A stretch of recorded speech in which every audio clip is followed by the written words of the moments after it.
Oh, she romanced you. She romanced me. Got it. Is it weird to you? I mean, I'm still kind of trying to get comfortable with it. Did she hold the door for you? Yo, no, we're not. I could see a pedicure. Would you? Depends on his feet. That could be Mara's feet, and you can do it. No way, you about to be cutting up my hands. Yo, what's going on? This is the Tim and Tam talk. All right, look, bring it home. Let's get into this. We're gonna have a lot of great conversations.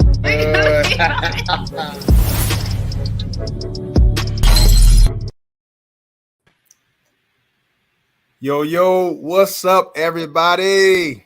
What's going on, everybody? Welcome back to another episode of the Back Pew Conversations, Tim and Tam Talks. I'm your co-host, Tim Nicholas. And I'm Tam. What's up, y'all? What's up, y'all? What's up, Tam? It has been a minute. Oh my gosh. It's been like, what, a month? It's been a month. We went on I would say, I blame me. We went on a hiatus because of me, because I had to move. But yeah, it's good to be back. Hey, it's good to have you back. I hope that you are settled into your new digs. How's everything going in your new city? I listen. I ain't been roaming the streets of H-Town yet, but look, it's going down H-Town. As soon as I settle, it's going down H-Town. It's going down in the H-Town, right? Yeah. Going down in the, what is it? What they say? Going H-Town, down in the H-Town. Well, we'll definitely miss you here in Dallas, and we look forward to seeing you again. Of course, we wish you nothing but the best down in Houston, and we're just excited because we are back, guys. We are back again. It's been a little while, but Tam is more situated now, so we are getting back into these pop culture conversations. We are looking forward to just doing life with y'all on tonight on a special edition. But we're going to get back onto the Tuesday night situation starting next Tuesday, starting at 8:30 Central, 9:30 Eastern. So without further ado, Miss Tam, what is on the hot stove tonight? All right. So we start with the first topic. So guys, if you haven't been under a rock and following formerly known as Twitter, okay, why they call it X, I have no idea. Anyways, there was a viral situation with a young man who said he got his lady a job, a very nice job, making 6 figures. And because of that, he was hoping that this young lady was going to buy him a Rolex watch for his birthday. Now, did that actually happen? No, it actually did not happen. He posted to Twitter, again, X, and says, no, it's not a Rolex, but I'll take this Armani exchange watch. And it looks like that maybe she treated him to some Eddie V's. You can't go wrong with Eddie V's. They have some really good food. But yeah, what do you think about this whole situation? Do you feel like he should be entitled to get a Rolex watch because he helped this young lady get a job? No.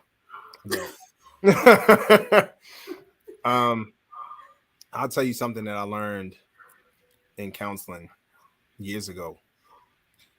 Unspoken expectations leads to disappointment every time. And it's great that he did something for his lady by helping her get a 6-figure job, but there shouldn't have been any strings attached to that. If you really want to see your woman win and you want to see her get a bag, her own bag at that, then support her in that situation, not expecting anything. So she got you what she wanted to get you, which was an Armani exchange watch, which, hey, listen, it's not a Rolex, but Armani exchange is still a nice watch. It's still a nice brand.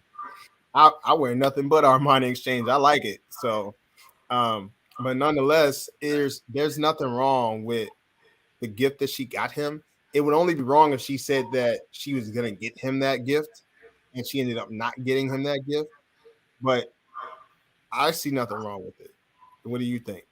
Yeah, I think likewise. That's, when people do a favor, do you one solid, right? It doesn't mean that they owe you one. It means that they should be doing this just because they want to help you out. Like situations like helping somebody get a job doesn't mean I want a cut of your first paycheck. Like that's not what that situation is supposed to mean. So I know he did it all in fun, but people that were on X were actually saying, no, she owes this young man because he got her the job. Now, I don't think that's the case per personally. I think, especially if they're in a relationship, you should want to see your partner win. And buying a Rolex, especially when they just got the job, is not a way to see your partner win. That's a car. It's literally a car. There's nothing wrong with buying a Rolex, but let her stack her money just a little bit. Baby steps. She got your money exchange today. Maybe the Rolex will come tomorrow.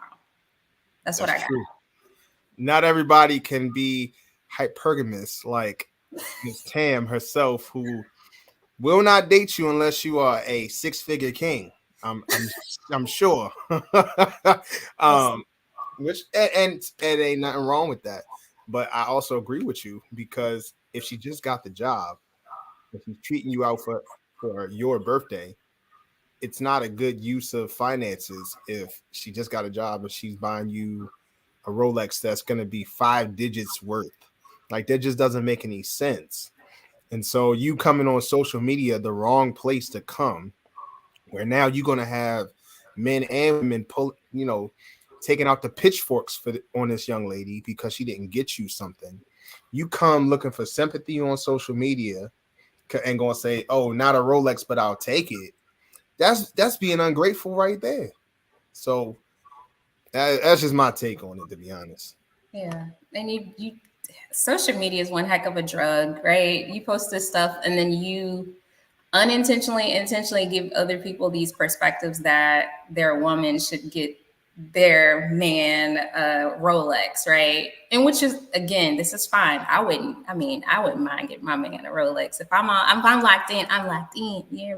But not when I first got my, 6-figure job, career, business, or whatever the case may be. Like when I was first starting out, there's no way I couldn't even get myself one. So there's no way that you're getting the overflow before I do. Okay. You're not going to do it. But anyways, all right. So that's all I got on this topic. You got anything else to add? That's it. What we got next? What we talking about next? So the next little situation, listen, you said this chick was from Philly, but I don't know. I don't know where she's from.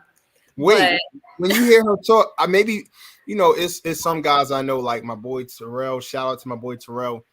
He's from Chicago, and I'm pretty sure if he just heard someone speak from Chicago based on whatever accent, he would know. Listen, the moment she opened her mouth, I said, "Oh, she's from Philly," because I just know how we talk. So yeah, I think she's from there. All right, we're gonna let you guys decide where this young lady is from based on what she's talking about. Let's get into it. About stuff that's outdated. You taking me to a restaurant for the first few dates is very outdated. If we're just meeting up, I don't want to go to the movies. I don't want to go to a restaurant. I don't want to do any of these things as a first date, because that's not me getting to know you. That's not us having genuine conversation. I'm so glad it stopped right there before it got even heavier. Okay. Mm-hmm. I don't know if you want me to start, Tim. I do. All right, let's get into it. Me being a woman and on a podcast, I want to just tell everybody, just close down your podcast equipment, just wrap it up, put it in the closet, and go just hang out with your family. I'm just like, it's so annoying when we have people on these podcasts speaking for the masses, right? So in her case, she's saying she doesn't want to go out to the traditional things that you do when you're courting, right? Going out to eat and having conversation over the dinner table. Like those things are paramount, not just when you're dating, but through fluidly with family, right? Like even now, so one of the things that my dad instilled with me, like we couldn't have our phone out at the dinner table. We couldn't watch TV at the dinner table. We had to talk about our day. We had to literally get into the nitty gritty of what's happening in our lives, right? And that's what dinner is. Did we stray so far away that we don't understand what dinner conversation should look like? I'm really confused, but I'm gonna say this: we all have our preferences, right? I'm not the chick that you could take on a coffee date or ice cream date. I know we talked about this. I'm not that chick, right? I'm spending money to get dolled up, my outfit, pay for Uber gas to meet you there. I'm spending money to make sure that I look good on your arm. The least you can do is buy me dinner, right? And we have a good conversation with me. But my preferences do not apply to every woman. And the problem is we have too many people, too many women on here making standards for other women. It's just not cool. It's not okay. It's not okay. So if you don't want to go have dinner, I don't. What does she want to do? Talk on the phone all day? I don't. I don't get it. What you got, Tim? She sounds pretty silly in my opinion. um, where do I even begin? Jeez. So she says that going out to dinner is outdated. First of all, ma'am, let me tell y'all something. Just because a person has a mic in their face does not mean that they are qualified to talk about things that are that should mirror what your experience should be. Some people just should not have a mic. That young lady from Philly, I guarantee she's from Philly, should not have a mic in her face. Just like you just said, Tam, it's about like you shouldn't influence other women. There's something wrong with that.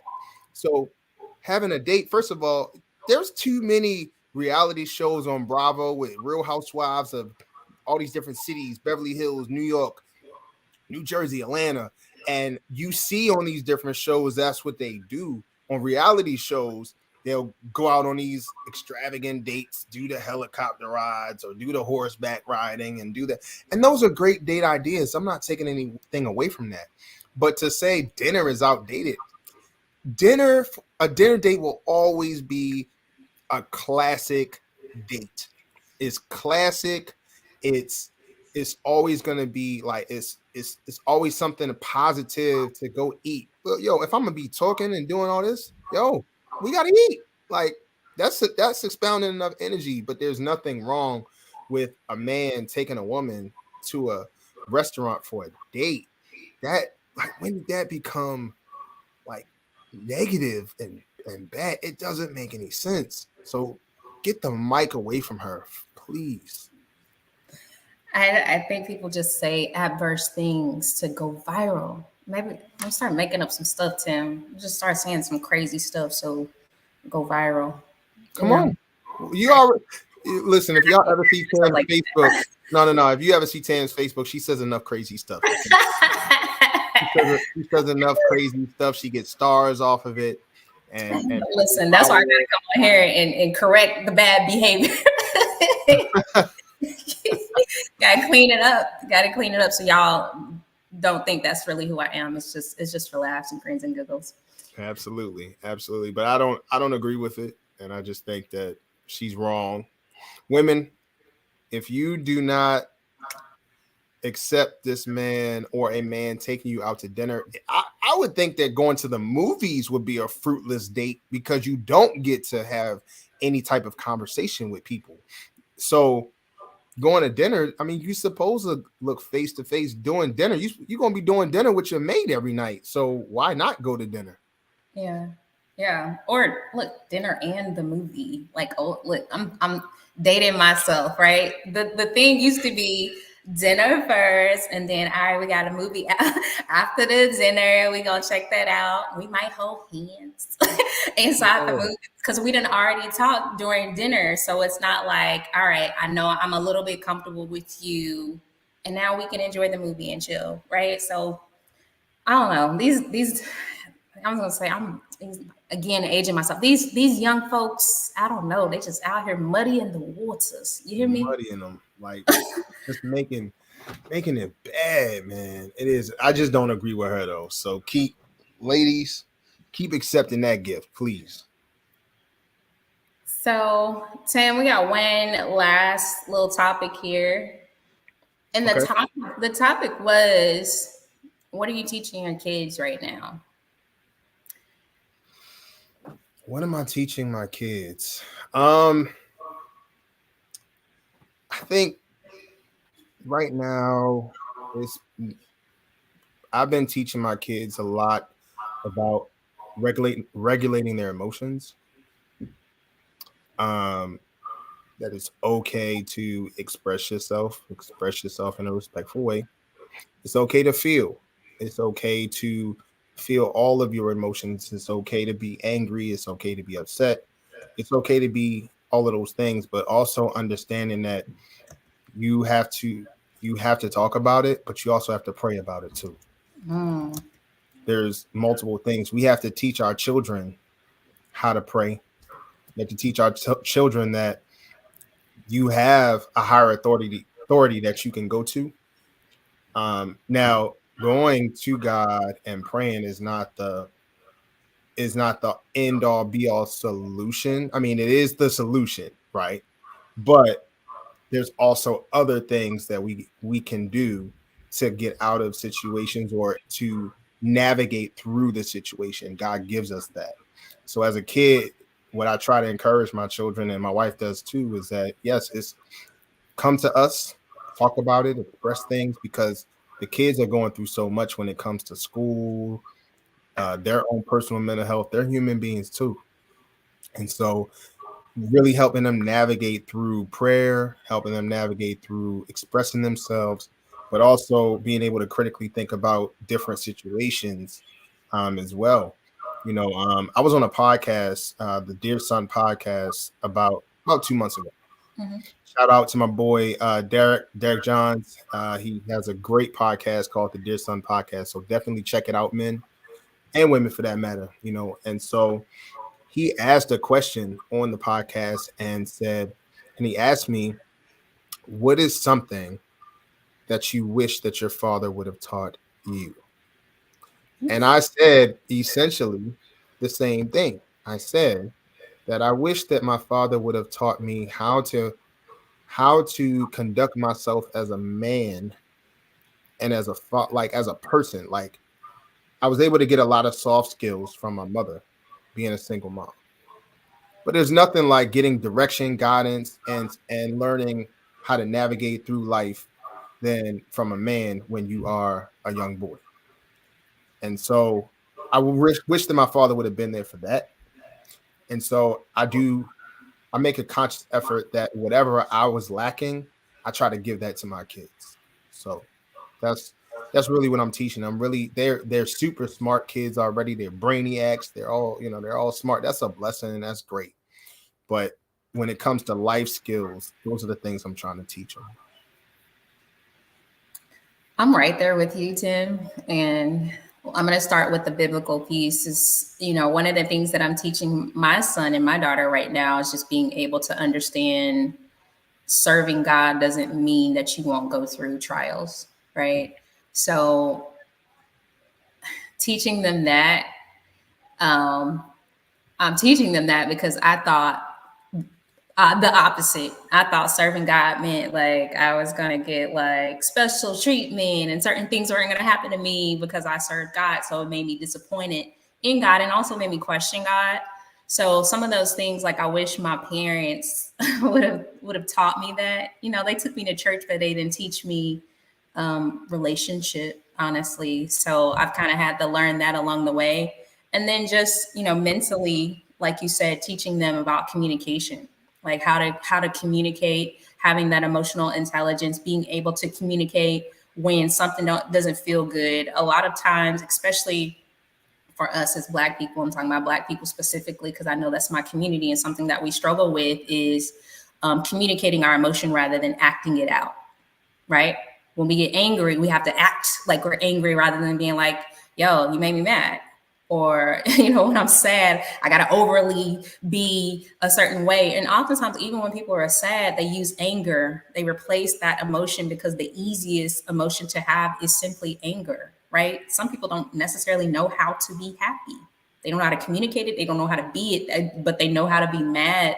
So right now, like I had a situation with my kids actually just last week, and my daughter, she refused to say that she was hurt, and it was coming across as angry, right? And I kept saying, like, I had to tell her or just affirm her and give her confirmation that it was okay to be sad, so teaching my kids to be able to not just express one emotion and being able to communicate the emotion when they have it. And the last thing I would say that I'm teaching my kids is just being able to think for me. A lot of parents don't think about this, but you're going to get old one day. And maybe you're going to lose your mind and you cannot think for yourself. So you want to raise your kids to be able to think for you and what's in your best interest. I would hate for parents to not establish that thought process in their kid, and for them to be in the hospital laid up and their child is making all of these decisions for them, but they aren't really in your best interest because you haven't established that in them. So that's like the other major piece, is just giving them the tools to be able to think for me, think broader, see bigger, see, see from different perspectives, and look at things holistically rather than just narrow minded. So I would say those are the things that I'm teaching my kids right now. I love it. I love it. I really do. I love the last one that you mentioned where you said that you are teaching your kids to think for you and Yeah. think about you, and your well-being as you get older, as you know, as we all get older, right? We have to think about um, what the future may hold, and we want our kids to have our best interests at heart, just like we always have theirs. And so, what that is doing is, like you said, giving them another outlet to think outside of themselves, because we're all wrapped and clothed in this flesh, which means that we are already inherently selfish. Yeah. No matter what, no matter how much we love, no matter how much you care for people, we're wrapped in this flesh. So we're naturally selfish people, right? It's only by the Holy Spirit and by the grace of God that we open up our heart to be loving, to be serving, to be giving, and all those things. And we can teach our kids those things early on to be those same things that were instilled in us. We can instill it into them so that they can love their neighbor even when it's hard. They can love people, love their enemies, even when it's hard. But they show love to their parents, and they care for us by seeing how we care for them. Mhm. So they don't have to come up to the standard, right, per se. That's not what we're asking them to do. We're just asking them to just kind of think ahead and to be mindful of those things that are going to be important for us down the line. I like that. That definitely is something that we should teach our kids. I Mhm. agree. Awesome. All right, Tim, that wraps it up for tonight. That leads us to our final thoughts. What you got? Final thoughts. On it, honestly, going back to the beginning, unspoken expectations leads to disappointment. So with the whole Rolex thing, if he was expecting a Roly just because that's what they were talking about, but she ended up getting him an Armani exchange watch, I would just be grateful that I got something. And talk to your significant other. If you have expectations, just speak on them, talk through them, communicate with them, so that there's no disappointment. So you're not putting all your business out on social media for people like us to talk about. I mean, seriously, that's number one. Number two, dinner dates are not outdated. They are not lame. They are not clownish. They're not corny. They still work. You still have to get to know someone, and getting to know someone over a meal and breaking bread is still necessary. If you plan on being with that person, you're gonna have to have dinner with them. You have to look them face to face, eye to eye. You got to make eye contact. That person's gonna have to see you in all these different ways. So it doesn't make sense that's an outdated date. So that's that. And then last thought is really about what we just talked about with parenting. So I would just encourage everybody to find one thing to teach your kid this week. Something. It could be any life skill that that they're going to need. Sit down and talk with your kids, man. Even if it's for 10, 15 minutes. Those 10 to 15 minutes can change a kid's life just by seeing, well, mom and dad are they're not just taking care of me or just financially taking care of things. They really care about me by sitting down, wanting to know about my day, what's going on in my life. And from there, you can instill things in your kids. You got to have a relationship with your kids. As simple as that. Love How that. about you? What's your thought? All right, final thoughts for tonight. I'm so happy to be back. Guys, thank you so much for being patient with us. If you are new here and you love our conversations, go ahead and click that like, follow, or subscribe button. Comment, let us know if you're watching the replay. And if there's something you guys want us to talk about, go ahead and comment that as well. But final thoughts for tonight in terms of this Rolex situation. If you want your woman to buy you a Rolex, I would just say hypergamy is probably the better way to date and marry, just because she has it, okay, or he has it to give, and it's not from a place of poverty or lack. It's a place of overflow and abundance. And it sounds like, brother, you want overflow and abundance. You don't want a money exchange. You want a Rolex. You want a car on your arm is what you want. And there's nothing wrong with that, because I have a Rolex.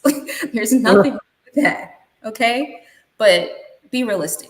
All right. Just be realistic about what you want, who you're with, what they have, what they can do. Right. And like you said, like, we often disappoint ourselves because we're not realistic with what the situation is. And I'm glad, like, he didn't take it serious, but for those that did, like, be for real. Okay.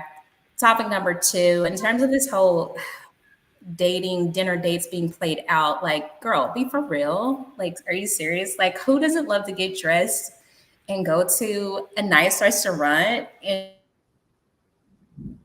be catered to and meet the chef? Like, who doesn't love, like, do I want to yes, I want to refill. Do I want some wine? Yes. What are your specials? Like, what do you mean? You don't want to do this? Like, girl, I don't. She want to go bowling? Like, what does she want to do? Like, nothing wrong with bowling. Don't come for me. But girl, men, when you're dating, I would suggest you just ask her what she likes to do. And then just don't try to date every woman based on this lady's lens, because I don't know what she's on. Is okay. Anyways, and last but not least, what you're teaching your kids, like, Tim, what you said is so profound. We could probably spend a whole little session talking about, like, how do we correct what was and was not taught to us. That whole situation is a whole conversation within itself. And to Tim's point, I highly implore you to take some time to sit down and really have those conversations with your kids, to really unpack maybe something that you wish you could have had, or your parents could have told you, and really share that information with your kids. And don't just share it. Give them the why behind why you're sharing it. That's one thing. I grew up in a generation where my parents you couldn't ask why. They just tell you what to do. And it was a yes, ma'am, yes, sir, and nothing else, or you're going to get popped, right? So, but we live in a generation where we're healthier, right? And healthier means we're having conversation and communication about the why. So be okay with teaching your kids some things, and then being okay to give them the why behind it. That's all I got. Sounds good. Thank you for that. Hey, y'all, this has definitely been such a great night. Love all of the responses from Tam. Tam, thank you so much for coming back. Definitely have missed my sis, and definitely miss being on with you. So we're going to definitely rock with this thing. Starting Tuesday night, 8:30 Central, 9:30 Eastern. We'll be back at our regular scheduled time here on Facebook Live, here at Tim and Tam Talks Podcast, the Back Pew Conversations. It's going to be a dope season coming up. So we look forward to seeing you guys next Tuesday at 8:30 Central. Tam, you got anything else? Nope. You guys enjoy your night. We'll see you next week. All right. Peace. We out. My wife and I first started dating. She bought me some flowers. She romanced you. She romanced me. Got it. Is it weird to you? I mean, I'm still kind of trying to get comfortable with it. Did she hold the door for you? Yo, no, we're not. I could see a pedicure. Would you? Depends on his feet. That could be Mara's feet. And you no way, you about to be cutting up my hands. Yo, what's going on? This is the Tim and Tam talk. All right, look, bring it home. Let's get into this. We're gonna have a lot of great conversations.